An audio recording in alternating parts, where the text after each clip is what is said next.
guest was used also in worshiping the devil, participated in human sacrifice rituals, cannibalism. Her family has been involved in rituals for generations. My family has an extensive family tree, and they keep track of who's been involved and who hasn't been involved. Going back to 1700, I was born into a family that believes in this. Does everyone else think it's a nice Jewish family? Definitely. And you all are worshiping the devil inside the home? Right. There's other Jewish families across the country. It's not just my own family. I mean, it's like if you grow up with something, you think it's normal. What kinds of things went on in the family? Rituals in which babies would be sacrificed, and you would have to, you know... Whose babies?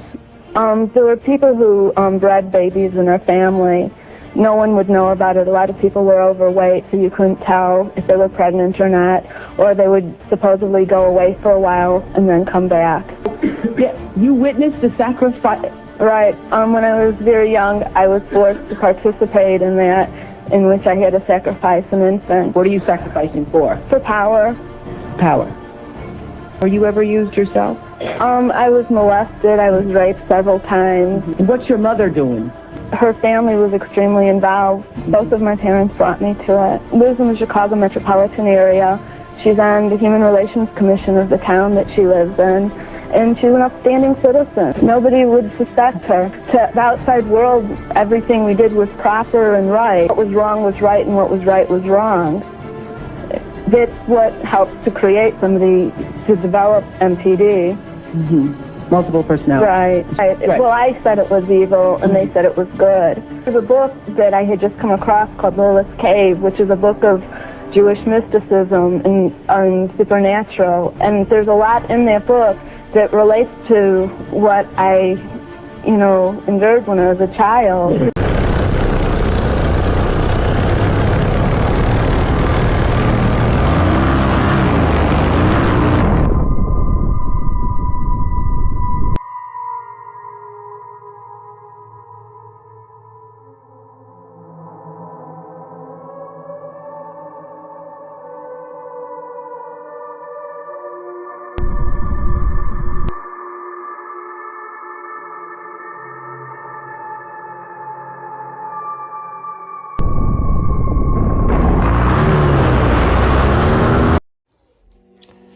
This is in Pakistan quite recently.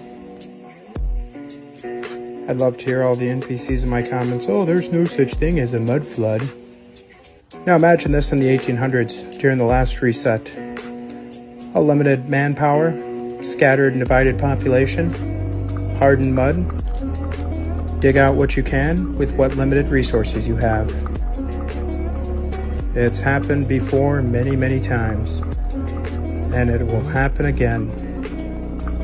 History always repeats itself. Just research the mud flood and fall of Tartaria. Dig up the truth.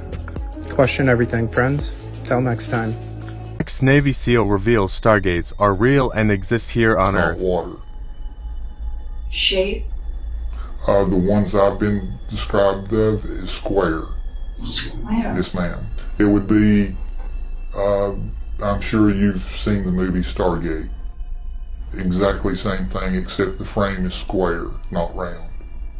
With it looking like water? Yes, ma'am. Did anybody tell you what that is in this portal? Only that it takes you from point A to point B. There are several portals on this planet that I know of, I've been told of. And has anybody said when you go from point A to point B, you're leaving this universe and going to another dimension? I would say some probably do, but the ones that they have experimented on, the point A being per se, HARP. HARP, there's a portal there. That portal takes you from HARP to right outside of Pearl Harbor in Hawaii. And it's not a lingering travel. Once you step through the plane of water, per se, you're there. It's not like the movie Stargate that you see stars coming at you and clouds of space dust. Once you go through that plane of water, you're stepping on to point B. So what you're describing is that we're using extraterrestrial technology that are portals. Yes, ma'am. In which you can move A to B in space-time. And we're using it on the Earth to go from Alaska to Hawaii. The one that I know of that's been traveled through many times is at the Hart facility. From there to Hawaii, yes ma'am. Do you know of any others? A few, yes ma'am. There's several in South America. There's one that was discovered at the facility I was telling you about in Antarctica.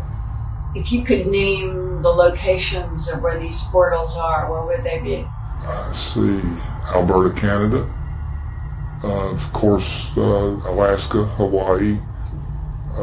4 that I've been told in Argentina. 3 in Egypt. 2 that I know of in Australia. What part of Australia I do not know as of yet. All of the portals related to some sort of extraterrestrial portal? Yes, ma'am. In terms of the portals, did anybody say to you, we know that this particular alien created the portals? No, but that has been an ongoing question that I would been trying to get answered myself for a long time. It leads to the question, who is our ally and who is our enemy? Exactly. That I do not know, but I'm sure the higher-ups do. The upper echelon in D.C. and the coalition itself. To me, that's why they've kept it secret. Why? I'm not sure. I've got several theses. This is just one planet. We're using it up. And I think the coalition has found a way to save a certain amount of our race. Versus which kind of destruction? The way it's been explained to me that this planet itself is going to turn on us.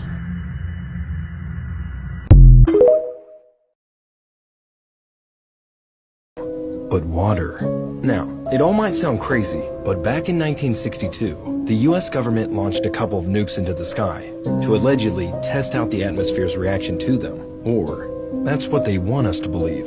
But some say they were actually trying to see if they could crack that invisible barrier. Ironically enough, this program was called Operation Fishbowl. This theory is further speculated, as many have said that if you look at the stars with your own eyes, or zoom in on them with a camera, it seems to be twinkling or shining through a liquid-like substance. As rocket enthusiasts have observed, that rockets we have launched do seem to hit an invisible ceiling that causes a ripple-like effect that you would see in water, leading to a pretty strange theory.